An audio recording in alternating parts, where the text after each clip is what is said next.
Yeah. So, okay. So I promise this is the end of me. But so basically we're tonight. So tonight's exciting, because an area I know that everyone loves and is very near and dear to the heart, Cathedral Park. We're going to be doing an informal feedback presentation. So what I was just talking about, we're going to be doing tonight for Cathedral Park and also the fund lead, EPA fund lead areas. So we're going to do the fund lead areas first, and Laura Hanna, who will introduce herself when she comes up, is one of our very talented remedial project managers leading that. And then Josie Clark is going to be and is another talented remedial project manager leading the Cathedral Park area. So these are unique too, because for the other project areas that we've done, typically, right, it's been other performing parties that EPA is giving feedback to incorporate. And this time, EPA is the one leading these. So the feedback's coming, directly to us on these for the design. So next slide, please. I'm just going to go over a couple intro slides. Okay, next slide. Okay, so just briefly, and then I'm going to give the rest of the time to Laura and Josie. Um, you're going to, at the end of this discussion, after Laura and Josie go, you're going to know the status of the 60% remedial design, because that's the part that we're at for these ones, for Cathedral Park and the fun lead areas. And you're also going to learn how community members can provide informal feedback to the Willamette River Advocacy Group, because they have the technical advisor. And what we have done, and you'll see this in the process, is community members have given the RAG informal feedback, and then we got that informal feedback on this design document. Okay, next slide, please.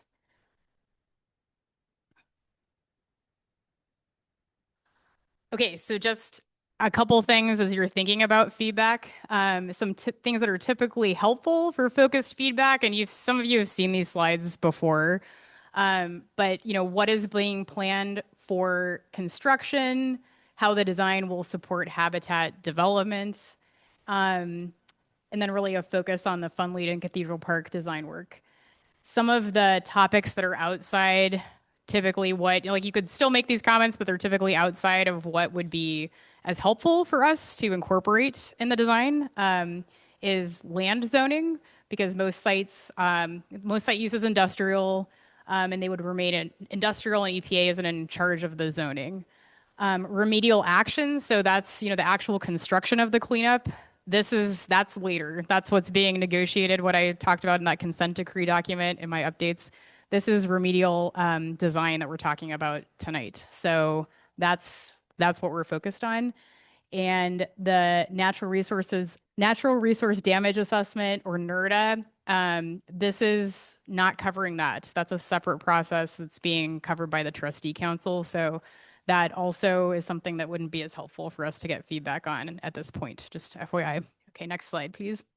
Laura, could you give us 5 seconds to stop sharing and reshare? Folks online are having a hard time seeing it. Okay. And then we'll bring it back up.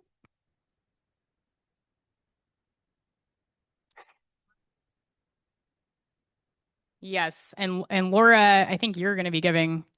There's an excellent question, Arena. There's a slide on that. Yes, I'm glad you asked that. Perfect. But you're right. That's what it is. Okay. Whenever you want to go to the next slide, I'm ready. Okay. So I think there are a couple. Wait, can you go to the next slide? I'm wondering. I know we'll come back to this. I think there's some slides that didn't make it into. Okay, great. There we go. Is there one before this too? Thank you. Okay, no, just the next one. Yeah, thank you. Perfect. Okay, here we go. All right. So, Emil, you're up in a moment though. So this is just to remind everyone the informal feedback process. So this is in EPA's Portland Harbor Community Involvement Plan, which is a document required by law that many of you put a lot of effort into developing. At some point, we'll take a look at it again, but right now this is in there. So basically, EPA, will share an early design document. So in this case, the 60% for Cathedral Park and the fun lead areas with the Willamette River Advocacy Group so that they can review it. And then in this case, we're right at number two here. The performing parties, in this case, EPA for the design, we're doing a presentation about that to give everyone a flavor of what's in the document. And so the RAG and Willamette River Advocacy Group can also listen in on that too. And then we'll receive informal feedback, number three, from the community via the Willamette River Advocacy Group and their independent technical advisor. And then we will do a we'll review that we will review that feedback, and then we will be addressing that feedback. So we'll be doing a follow up somehow on that feedback to say, hey, this is what we decided to incorporate, this is what we didn't decide to incorporate, and why. Typically, we've done that at a presentation, but it could be in another form if everyone agrees to that too. And now we're going to the next slide. Thank you. And now the next slide. Thank you. Okay, so I want to give Emil just a chance briefly of the Willamette River Advocacy Group. I think Emil, or did you want Marcus, one of you? Emil, maybe you first, to just speak briefly, because they Sure. put a lot of work, the Willamette River Advocacy Group, in managing the technical assistance grant that provides the technical advisor. So, Emil. Yeah, I'm Emil Freeberg with the Willamette River Advocacy Group. We've been very fortunate to have Dr. Marcus Griswold join us as our technical advisor for a number of years now. And anyway, we have gotten the opportunity to have him review documents that are maybe a little bit above our pay grade or our skill set, and be able to ask him questions about what some of these things mean, what the ramifications are, if there's something that he feels maybe hasn't been covered fully or is missing, so he can help us come up with better questions and better comments and feedback for the EPA. So if you'll see on the slide, we have our RAG website where there is a contact us with questions, so you can enter right through that option. You can enter questions with your name and put in your email if you want a response. And or you could also email us at ragpdx@gmail.com. And then Awesome. if Marcus, if you're available, I'd like to introduce Dr. Marcus Griswold. Hey, I can just say hello quickly. Yeah, thanks, Emil. And Emil's being modest. I think, the RAG understands quite a bit at this point about the document. So I'm just helping to put it into like the comments that go to the folks. And I think the point like is just, yeah, if you have any questions that you want like a deeper dive into, definitely send them like in an email or in the form to the document, and then we can spend time looking into them and helping to make sure they kind of go into the larger set of comments. So yeah, definitely reach out with anything you want. My background is in watershed restoration, so working on the river here, working on the Duwamish in Seattle, and a number of rivers in California. So definitely excited to keep working on this and supporting you all and thinking about the cleanup. Thanks. Thanks, Marcus and Emil. And I know the RAG has regular meetings too, so that's another way to plug in if you want to join those too. And more information, I think, is on their website. Or Emil, did you want to say when your meetings are? Generally, we meet. I think our community meetings are the first Tuesday of each month, from 5 to 6 p.m. And if you just email us that you're interested in coming, we can send you a link and you can join us there. Awesome. Thank you. And before I hand it over to Laura, who's going to be our first presenter, I think that's it, right? My next slide, I think, is the first slide.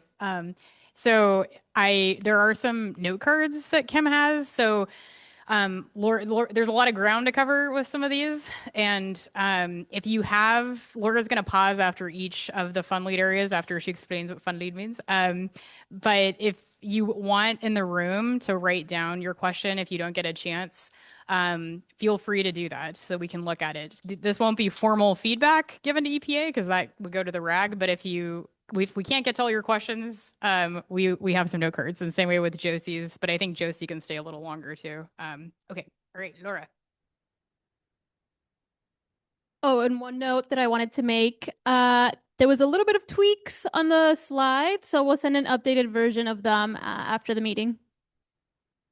Thanks. Can everybody hear me? Online good?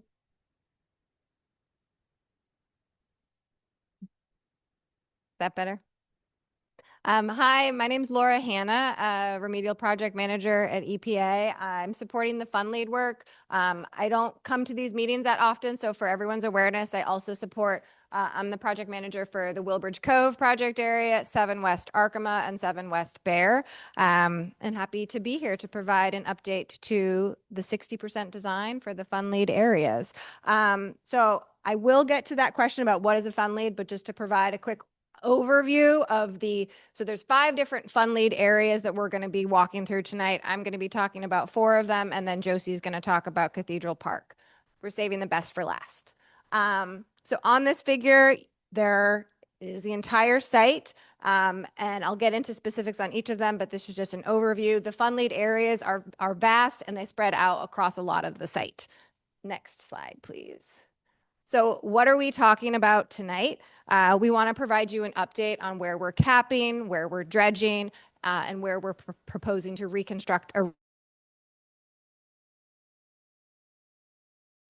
We're going to talk about the changes in public use, where we anticipate those changes post-construction, what improvements to habitat are we anticipating, and how does our work inform, how does the community impacts mitigation plan inform our design? What is still decided, and Josie's kind of started to speak to this earlier with the question that was asked. This is a 60% design. There are decisions and assumptions that we've made in this deliverable, but we think that there's a lot of room for change. And so we have made assumptions about where we're transporting sediment for disposal, but it is also still in flux. Where we're going to be staging materials. So for the capping and for the fill within the site, when we're doing remedial action, where will that happen is still to be determined.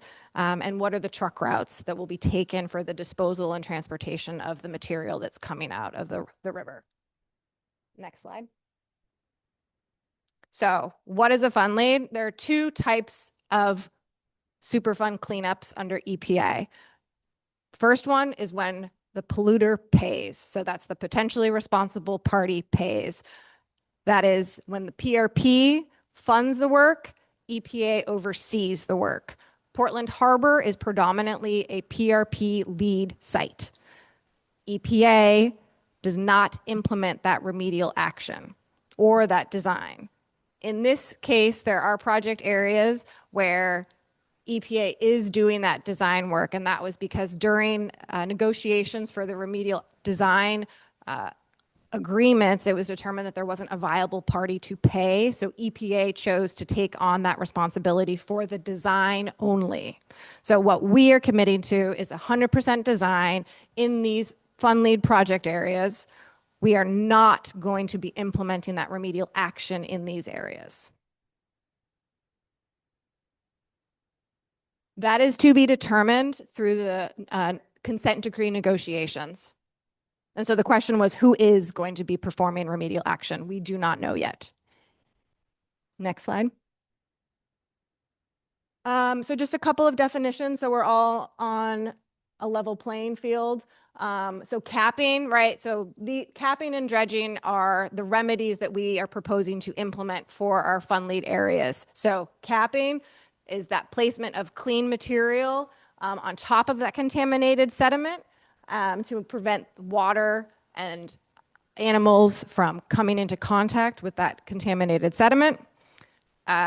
What capping looks like is site specific. So sometimes a cap could be placed on the existing surface. Sometimes sediment comes out and then that cap is placed on top of it.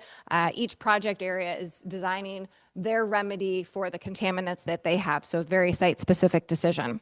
And then a remedial action, that is just the umbrella term that we use to discuss what the remedy is in all of these areas. Next slide. So we're going to start our journey around the harbor for the Fund Lead areas. We're going to start with Fund Lead 3. It's this red highlighted circle on this slide in the background. We've got some pictures of the riverbank and the waterway adjacent to Fund Lead 3. So the figure on the left is the riverbank on the part of the property that juts out. And so this is a site that's the upland property is the University of Portland.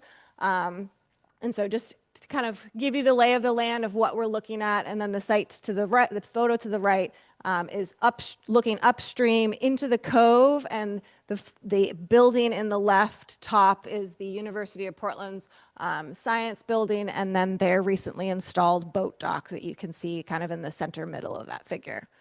Next slide.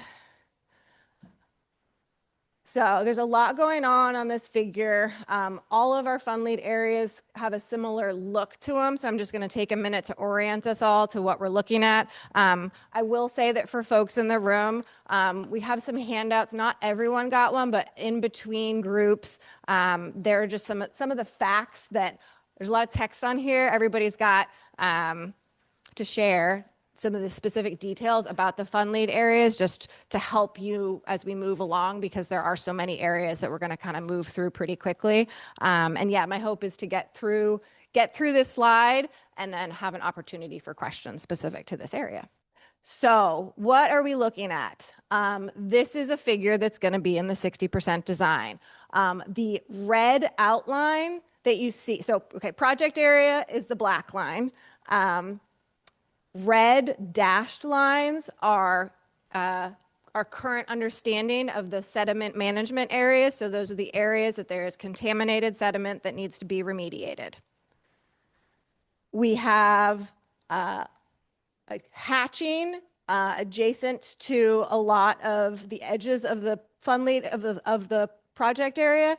That is areas that we're proposing capping. So like that gray hatching is where we're proposing to cap. The solid gray is where we're proposing to dredge. Yellow areas are areas of no action.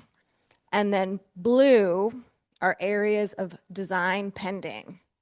So for Fund Lead 3, right, for all of the Fund Lead areas, we started our investigations back in 2021 going out into the field. And so for Fund Lead 3, we started with the initial thick black project area boundary. And as we've moved through our preliminary design, pre-design investigation, and then we moved into the supplemental, our project area boundaries have expanded because we have found contamination outside of that original project area. So you will notice that there is also, for this area and for Fund Lead 9, there is an expansion area. For Fund Lead 3, it's an expansion area in the upstream. So that's an area that is further behind in the design process, and as well as we've been going through that, the pre-design investigation into that supplementary, we have found more contamination. And so for Fund Lead 3, where we are currently at with our design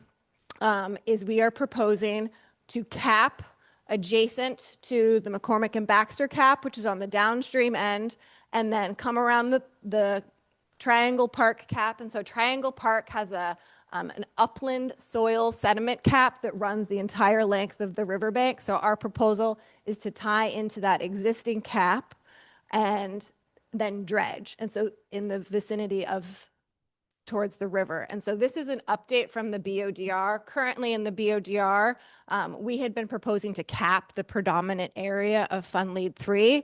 As we've been able to move our design forward, we've actually been able to realize that we need to cap to tie into those existing caps that are there, but that we're able to remove more contamination. And by doing so, we are actually going to be able to have a larger habitat improvement footprint.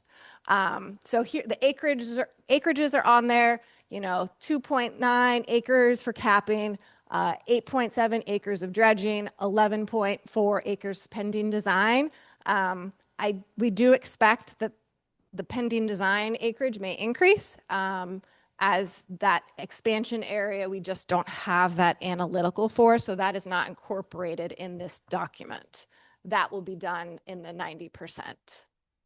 So where are we at with those habitat improvements? So between the BODR plus to now, like I alluded to, we're thinking we'll be able to dredge more. And so that means we're going to be able to lay slopes back in the subsurface more and creating more opportunity for shallow water habitat within that active channel margin.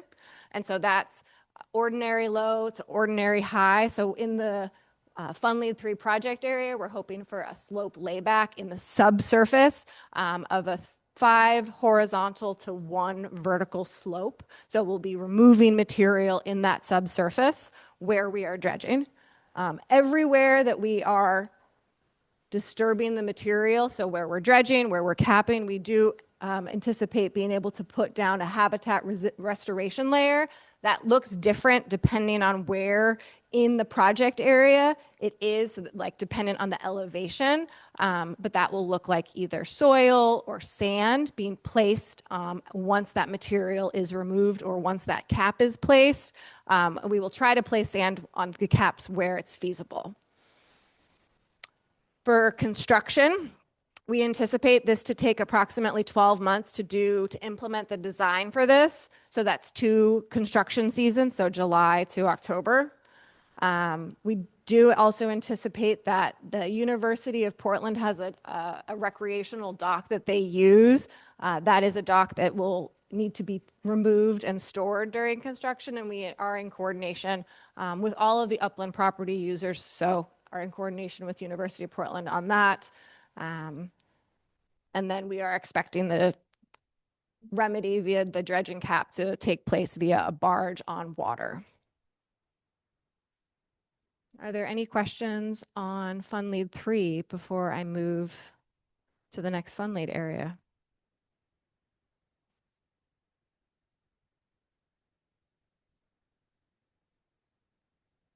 We have a question online. Cassie, go ahead.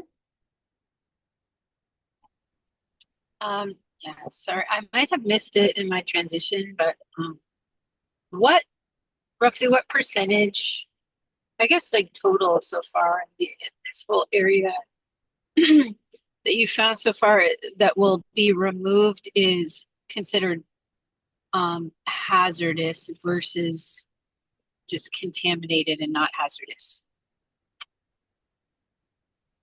So the question was how much of this material is hazardous or non-hazardous? And so, yeah, the material that we're finding in the Fund Lead 3 area is non-hazardous material. Thank you. Thank you. One in person. I have 2 questions. I think to start, you said you aren't considering disposal within this plan, correct? Or the associated disposal plans? We've made some assumptions about disposal, but as EPA, we are doing the remedial design. We're not implementing it. And so for the fact that we're doing the design, we need to make assumptions around it, but we anticipate that there may be changes to the actual plan once it is implemented and taken on by a performing party to do remedial action. Okay. Can you make a recommendation, like given that this location is adjacent to a rail line, that there's the potential to use rail as the mode of disposal? Like, can you put forward a recommendation based off of feasibility and efficiency? Yeah, that's a good comment to make. And I think it's something that we're considering. I know that there's considerations depending on who takes this on for them to ultimately decide where the material goes. But EPA will, as we move forward with this design, in our, in the 90% design and then the 100%, we will continue to specify what we think makes sense for each of these project areas for for transportation and disposal. Okay. And then the second question is, so I'm hearing that, and I'm seeing within that cove that there is proposed cap areas, and you mentioned when possible, you're going to be putting clean sediment on habitat sediment on top. I'm hopeful that you said that wasn't going to work in all places, but I'm hopeful that prioritizing trying that in the cove where there is adjacent habitat is sort of a direction that EPA is taking on this. Yeah, we want to, where it's feasible, to put down a habitat layer on top of caps. That is our objective. And it really just comes down to like the elevation and slope of will it stay? And so we are considering different types of caps on different types of sand on top of the caps, depending on is it wind, is it wave, what's the impact to the area? Okay. Because I just don't want in all of these cleanups, we don't want sort of McCormick and Baxter repeated of sorts with and this cove with and even repeating Willamette Cove. Like it's a cove, so if there is just the hard structure that's just going to heat up the water, not provide habitat, and create more problems with harmful algal blooms and other impacts. And so it's like designing to avoid that first and foremost seems like a great idea. Yeah, appreciate that. Thank you. And I think we're going to move to online. For folks in person, the note cards are, in case we don't get to everyone's questions, we're going to gather those at the end. Online? How will the connection with McCormick and Baxter work? Yeah, so that's a predominant reason that you'll see that there's a cap adjacent to the existing articulated concrete. So we didn't want to undermine that existing cap. So EPA is in coordination with the EPA Remedial Project Manager to ensure that implementation goes well. So yes, we are coordinating with them, and it will continue to evolve as this design moves forward. Great. Next slide. Okay, so we're going to go upstream to Fund Lead 9. Down here in the red, Fund Lead 9 is on the outside of Swan Island Basin. This figure is a good example of where you can see in that thick black line, the original project area, and then that dashed line is the expansion area in the downstream end. And these are photos of the riverbank. The photo on the left, this is a photo taken along, like near Daimler on the downstream end. In this vicinity, the riverbank is really narrow and steep and heavily ripraped with some vegetation growing. And then the photo in the right is on the upstream end of Fund Lead 9 on Lindbergh Beach, looking upstream, and you can see a really lovely beach. If nobody has been out there, it's a nice walk about to get down there. And Daimler has a really nice riverfront walkway that connects to Lindbergh Beach. Next slide. Okay, so Fund Lead 9 is long. So top figure is the furthest downstream end in that expansion area. Middle part, bottom figure is the most upstream. This is a project that between that BODR plus to the 60%, we have been able to refine our SMAs, and there hasn't been changes in the technology assignment. So how for Fund Lead 3, we had initially thought it was going to all be capping, and we've been able to improve, in our opinion, the design where it was a cap and more dredging. This is one that it's still the same proposal for the remedy because of the location of those SMAs. So the SMAs that we're seeing, sediment management area. So again, where we're going to be remediating because we have those remedial action level threshold exceedances. So we are proposing 3.5 acres of dredge, 3.5 acres of capping, proposing capping in these areas because of the depth of contamination is deeper than is feasible to remove. And all of these areas are not on the riverbank. These are all in river. And so currently within the existing Fund Lead 9 area, there won't physically look like there's any changes to this area. So there's going to be no impacts to Daimler or to Lindbergh Beach during construction. There will be construction equipment on the river.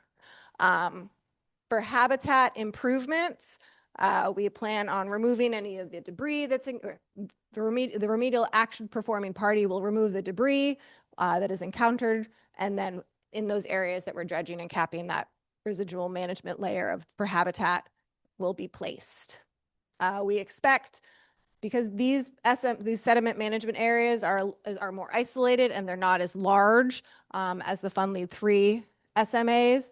We're projecting 6 months to implement construction, so that's one season. Like I said, no impacts to the riverfront properties currently, but because there is that downstream expansion area, there may be impacts to those areas, and we do anticipate there may be some downstream riverbank work that's needed, but currently it is not scoped and planned. And that is all I have for Fund Lead 9. Are there any questions on Fund Lead 9? Got one in person? Thanks.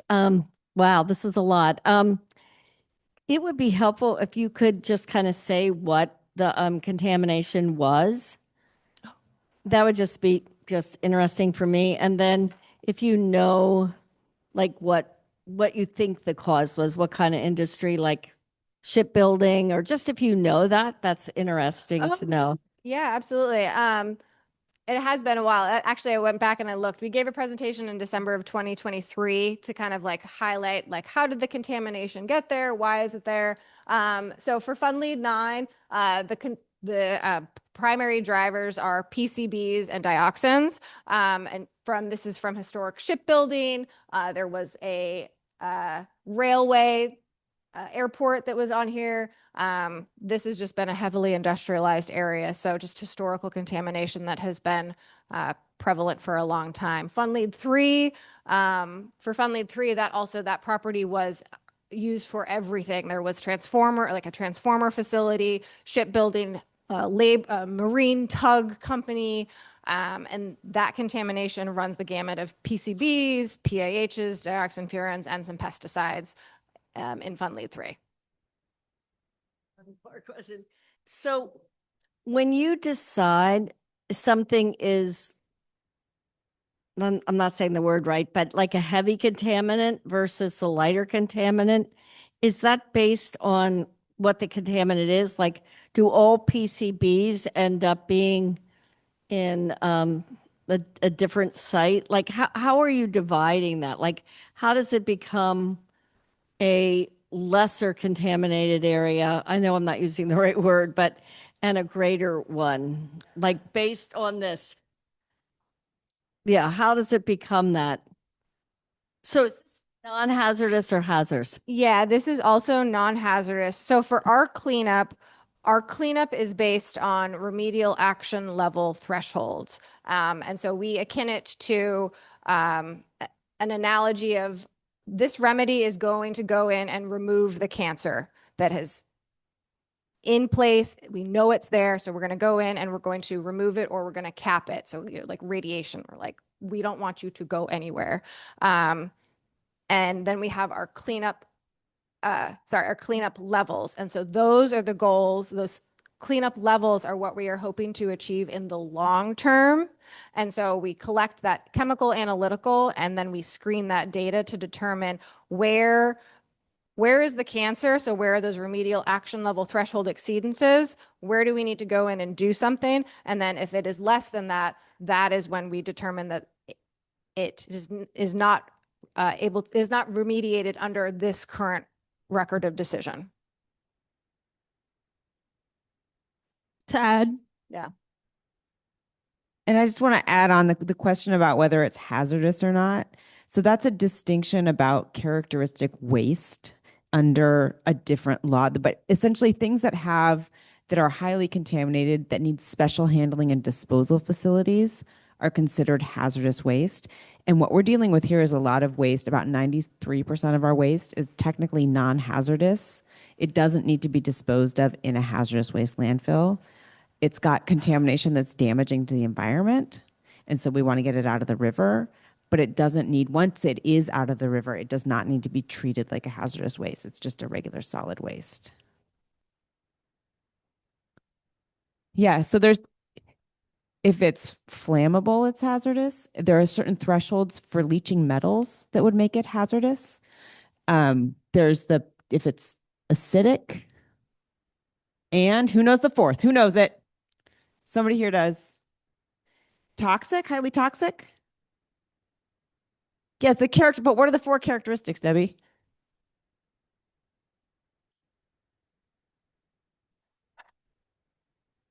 Yeah. So does that make sense? Thanks.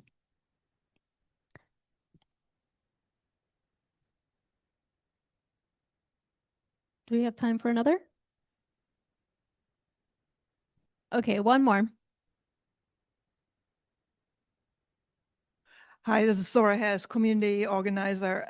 You have noted there that's the freakage space, excuse me, for unhoused people. Remind me in the next months what potential activities could be happening because of the design, if there's any more activities from the EPA out there. And then because that is an area of the unhoused community and will be probably more because since the criminalization of camping inside of Portland, people are going to be more on the water and rivers. How much they're going to be involved moving forward in some of the design decisions as well, because it will impact them. Yeah, thank you. That's a great question and good catch on that. So yeah, this is an area, the EPA, myself, I've engaged quite a bit with the houseless community that's out there. And so EPA is very aware that this is an area that does have unhoused community members. Currently, because the work is going to be happening on river and in the vicinity of where we know there is houseless, we don't foresee additional work under the remedial design.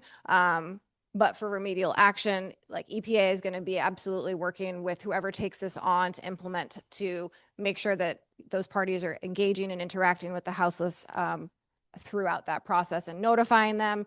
So that's still to be worked out exactly what that communication path looks like, but happy to have input and continued conversations around this because we understand this is a really important topic. Yeah, I appreciate it. How much of boat traffic have you seen there? Is there any boat anchors? Because Swan Island was cleared and then Willamette Cove will be cleared. So people will have to go somewhere and that might be a spot people might anchor. Yeah, that's a good question. I know in my visits out there over the past 3 years, I have only once, and it was actually very recently, seen a boat out there. So I don't know what the plan is for any kinds of removal of the boats, but only recently have I seen boats out there, and it's not as common as other areas that I've seen in the harbor. Yeah, next slide. Okay, so we're gonna go downstream to Fund Lead 10. There's no photos of this one, of like what it looks like, because this is entirely in the navigation channel, so it is completely submerged.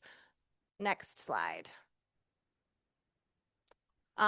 So this is the footprint of our current sediment management area where we want to remediate. Because it's in the navigation channel, the proposed remedy is entirely dredging. We anticipate 5 acres to be dredged, and then there is a 0.75 acre blue shading of a design pending. That's design pending to allow for coordination with the adjacent nearshore project area, which the adjacent nearshore project area is 7 West B. And based on the subsurface profile of the topography, we think that there needs to be some opportunity for the 2 designs to marry.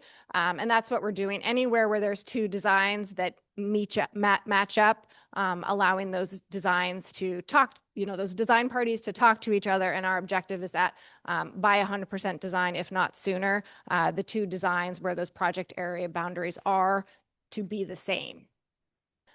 So that's why that's there. Habitat improvements. We're going to remove any debris that we find, and then we will be placing down that habitat restoration layer. We anticipate a 2-month construction, so that's less than 1 construction season.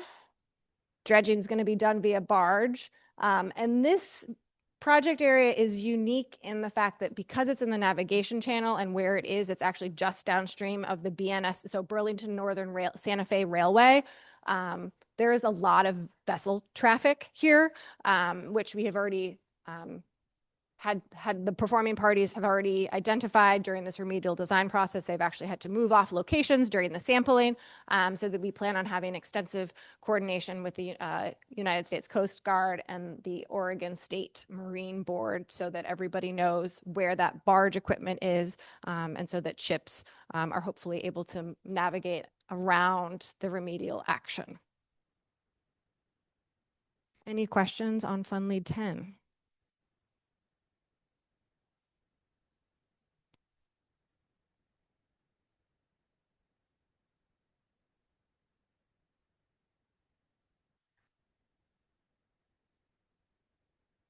Yeah, well, and that's a good point. So, to get to Sarah, one of your questions. So, predominant driver in this area is the PAHs and dioxin-furans. And actually, an update from our BODR to now is that we've been able to refine the SMA in the upstream area. So, actually, that upstream area had previously been as part of a dredge area, and we've been able to refine that. You will notice that there are adjacent nearshore areas that there are actually two different project areas not shown on this figure, that have likely had a long-term impact to this area, that has led to the contamination, the placement of it over water, historical spills that have led to it to be where it resides today.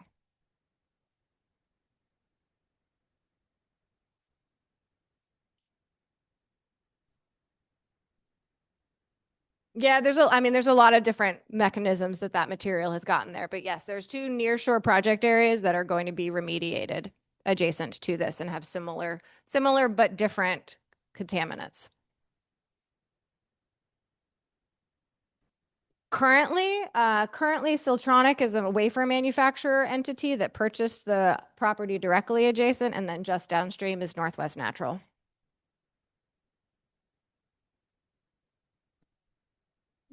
Might invite us to keep us moving. Yeah, please. Next slide. Okay, so last Fund Lead area. Michael? Sorry. With Siltronic, was there business activities that happened before Siltronic purchase that led to the contamination? It's not Siltronic itself that is contributing as a source. Yes, that's correct. Yeah, Siltronic is not currently a performing party for this work. They are just the owner that purchased the property, I believe, in 2008, early 2000s. So this is Fund Lead 11. This is a lovely photo to show you that it is adjacent to the Willamette Cove uplands and the in-water. It is entirely a riverbank. So the trees off in the distance in this photo are actually the project area. Next slide. So this remedy is a 0.4 acre riverbank stabilization remedy that we're proposing. And so this area came into the design process a little later than the rest of the Fund Lead areas, at a different time than those expansion areas. So whereas in the 60% for the expansion areas of Fund Lead 3 and Fund Lead 9, there is no technology selection. For Fund Lead 11, we have a 30% design conceptual idea in this 60% design. What that means is we have a lovely schematic to kind of show you what we're proposing for this riverbank. So what we know about the contamination that's there is that it's being driven by dioxin and furans. The source is unknown. This is a riverbank that is adjacent to McCormick and Baxter, the Willamette Cove uplands, and the Willamette Cove in-water project area. So this is a very steep and very narrow riverbank. And so we have no plans for habitat improvement right now, because what we are currently proposing is that because there are those remedial action level threshold exceedances that are of a level that's a concern, we want to remove the top surface and then stabilize. And there's just not a lot of space to work with in this area because we have the McCormick and Baxter cap at the toe of this cap, or at the toe of this project area, and then just directly upslope of it is the BNSF railway. So this is, so riverbank stabilization. This picture is showing you the slope that I was talking about. And so it might not look steep, but if anybody has been down there, it is incredibly steep and an incredibly narrow. And so what our current proposal is a riprap riverbank at a 2-to-1 horizontal to vertical slope. So that is very steep. There currently is no plans for a change in public access to this area. We anticipate that this riverbank stabilization would take 4 months. This is an area that there have been houseless so there's the BNSF railroad, and then there's, in that photo, you can see there's actually a gravel walkway that is owned by BNSF, and that's where the houseless sometimes are located. So we've been working with them and plan to continue to do that in the future.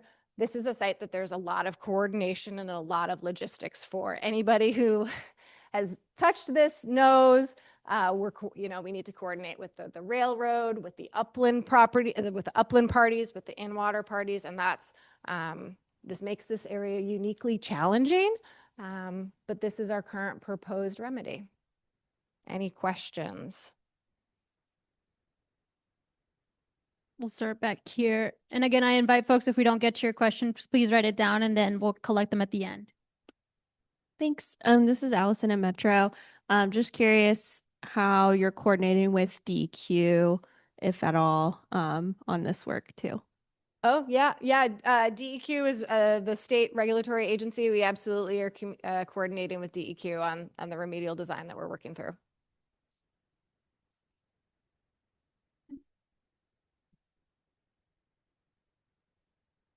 Coming one more in person. Micah, Bird Alliance. So you're removing all of the trees that are currently present there? That is the plan. That is the plan. And with no habitat enhancement afterwards? Currently, because of the steepness of the slope, and it is currently an oversteepened bank, to stabilize it, currently the proposal is to riprap it. Okay. And to not put trees. And no topsoil, the proposed topsoil? Soil on the top, just adjacent to the access road. That's the current plan. I guess a suggestion would be like that is if there's topsoil, or even without topsoil, it's going to be taken over by invasives. So it might make sense to do some planting of maybe not trees or cottonwoods, but maybe native shrubs or something that can actually provide some habitat and sort of avoid the colonization of invasives, which might become a problem and have to be removed and then repeated. Thank you. Absolutely. We can definitely consider that.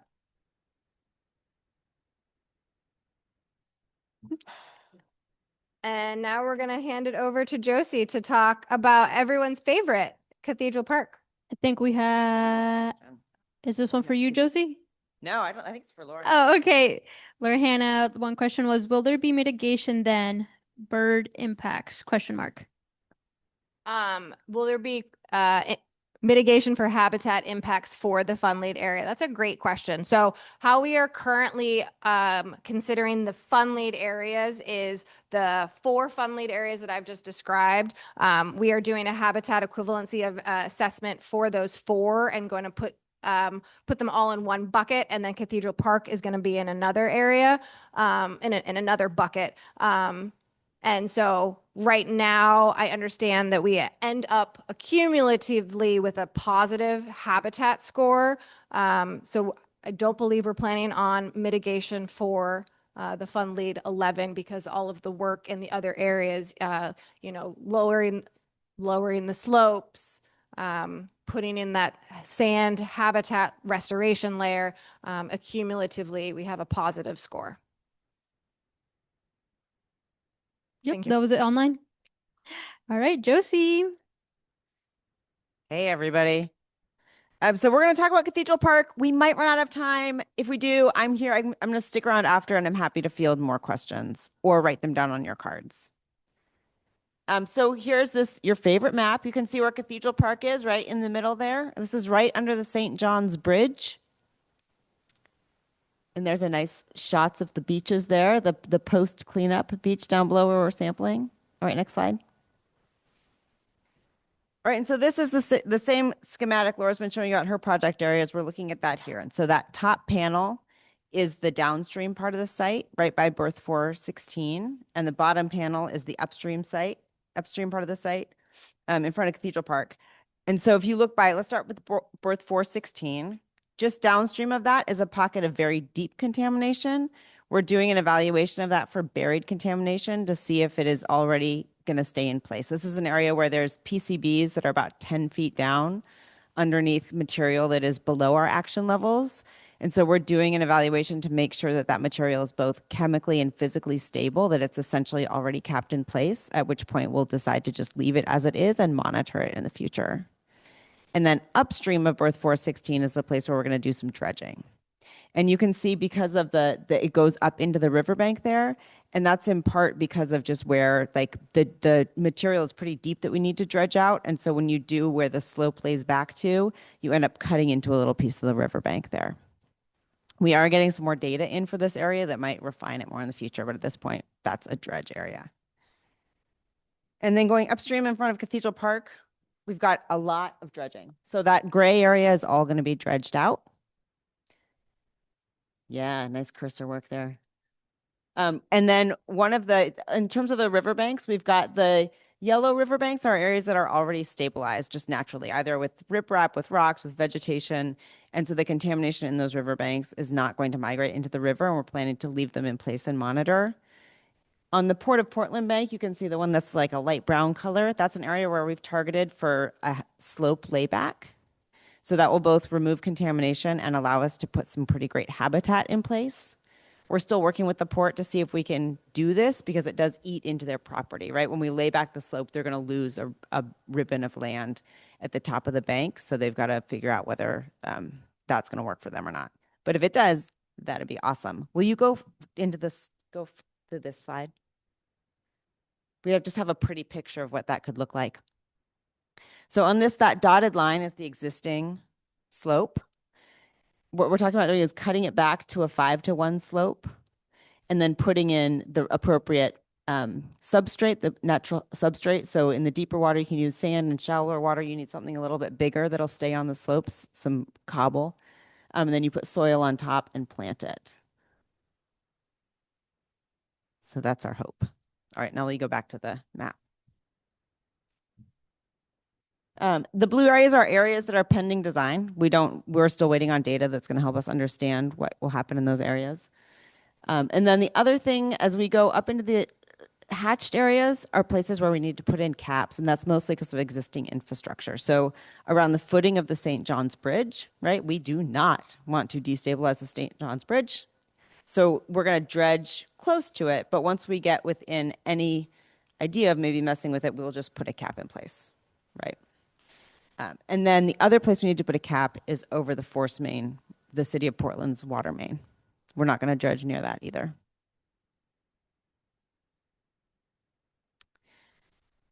Any questions on the technologies we've selected for this? And then I'll go into the habitat and construction. All right, next slide.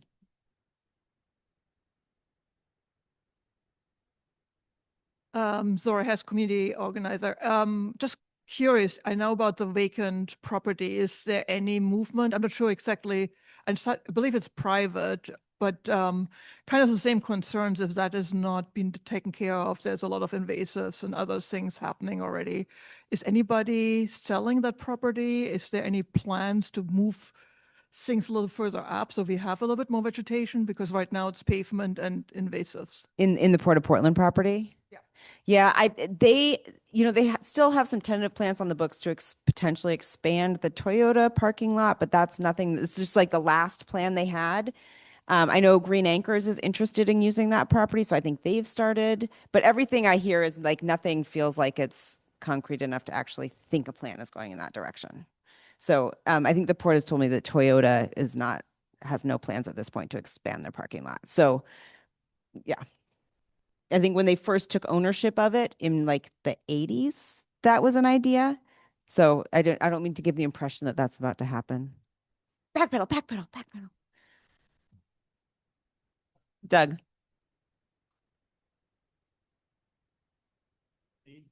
Yeah, let's go to the slide about the hold that question. That's a great question. Go to the slide with all the words on it. Yeah.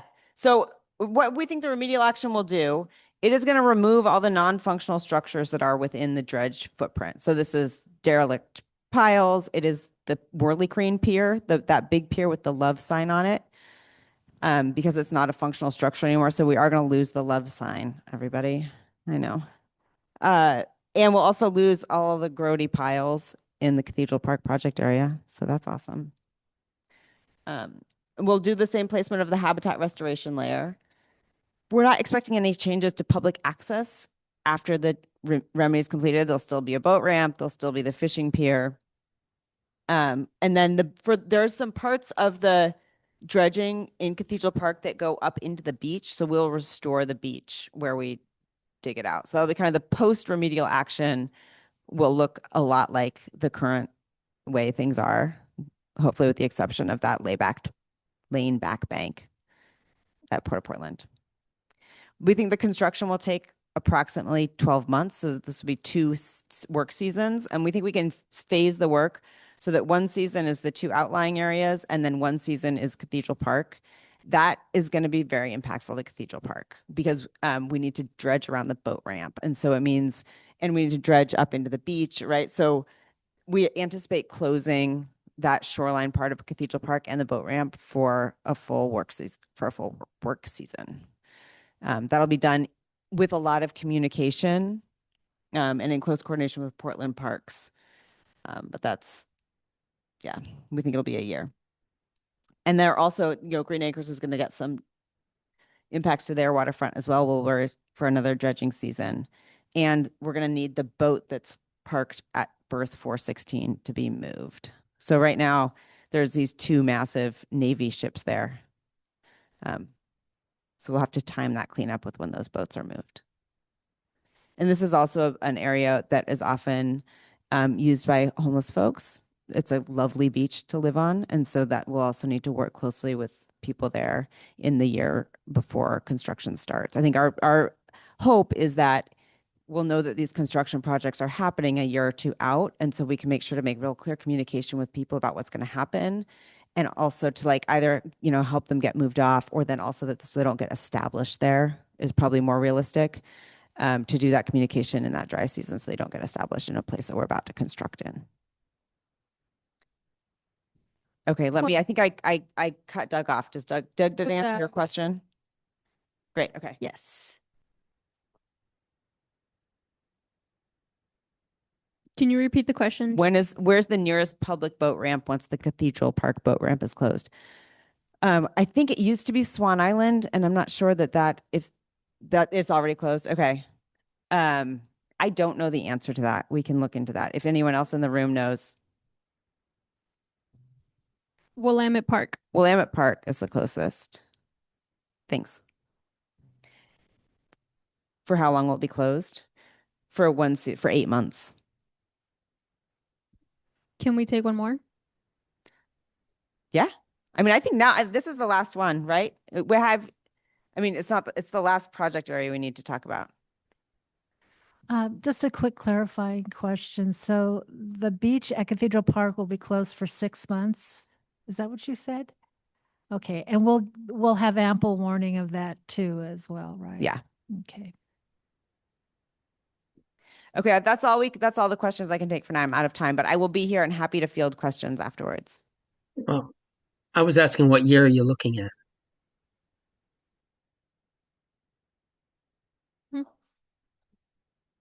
Oh, I was like, yeah, we can take till 55. So what year are He's like, you "Bye." looking at? I'm just trying to follow the agenda. What is, What did someone ask what year are we looking at? Right, for Cathedral Park.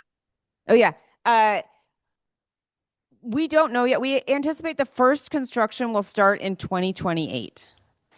And construction is anticipated to go for 13 years site wide. So and it's halfway down the river. I don't know. If there's a pool going, I'm putting my money on 2031.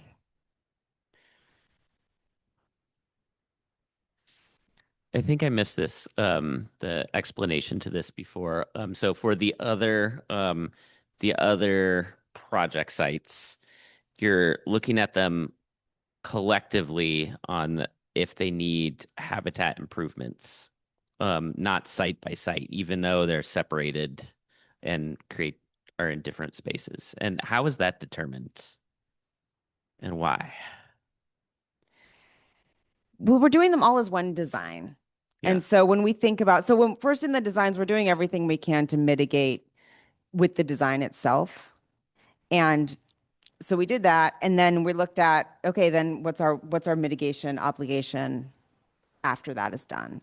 And because it's all one design in the way we're doing it, we kept it all as one calculation. But the acute impacts in some places are going to be completely removing habitat, like on the Burlington, on the sort of, the Willamette Cove adjacent site that's going to completely remove habitat in that space. So it'll be a net negative. And then, like, is it a net negative in all of them except one that is providing sort of the additional habitat? In this case of these four, I think it's a net positive in all of them except for that one. I mean, that's a big hit that we're taking. In good news, the Willamette Cove design right next to it is a massive habitat improvement. So what's actually happening in Willamette Cove overall is going to be a big win for the environment and for the habitat. Like 40 years from now, when all of those trees are but like between now and then, we're removing a lot of tree coverage at Willamette Cove, at this adjacent parcel, and in other places, and so the impacts to those local habitats are going to be significant over those first 40 years. Yeah, true. And so, so it just seems like it should be taken on a site by site. Like, how can we bring a net benefit to each of these sites where possible? Yeah, that's great feedback. We'll do one online and then come back in person. Yeah, go ahead, Tom.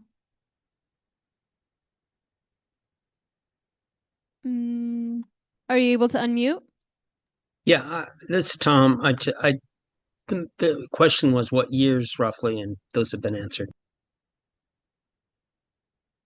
Great. Okay. Oh, okay. Anyone else in person in the back? Yep.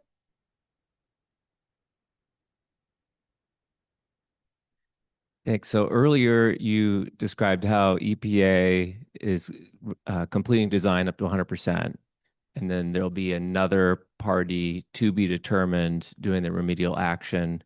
Can you describe how they will be identified and what obligations or coordination they will have with adjacent property owners?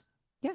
So as part of the Superfund, the goal of Superfund is to have the polluter pay for the cleanup, right?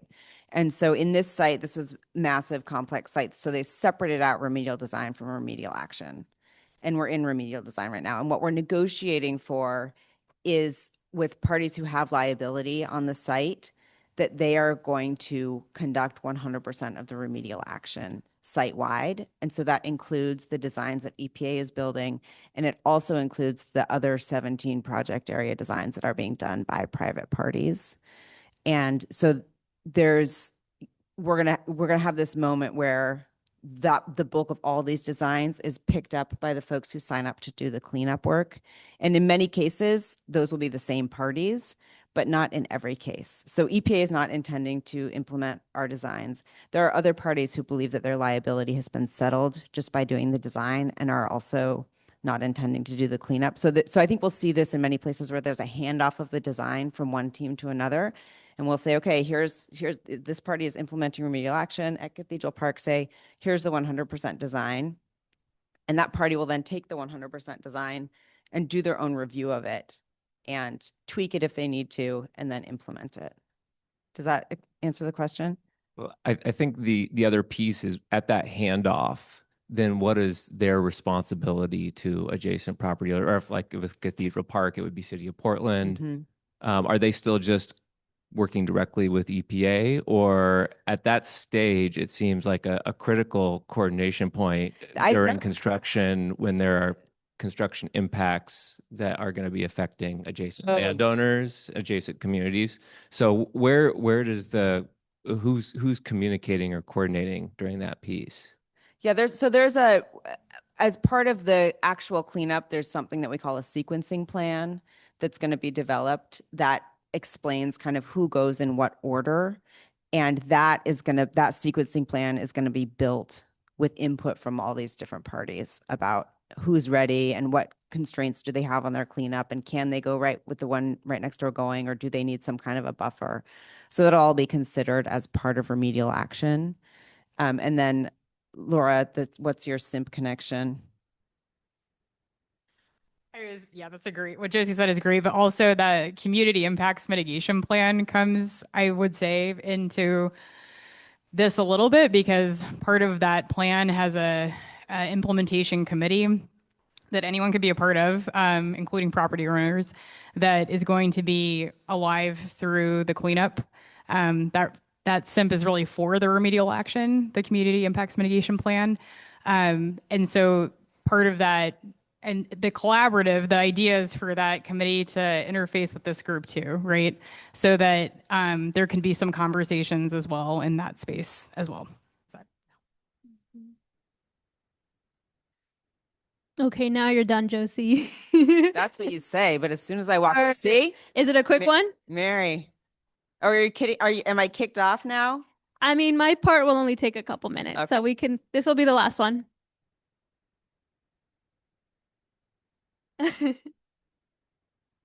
Thanks, Mary Pivoto, Neighbors for Clean Air.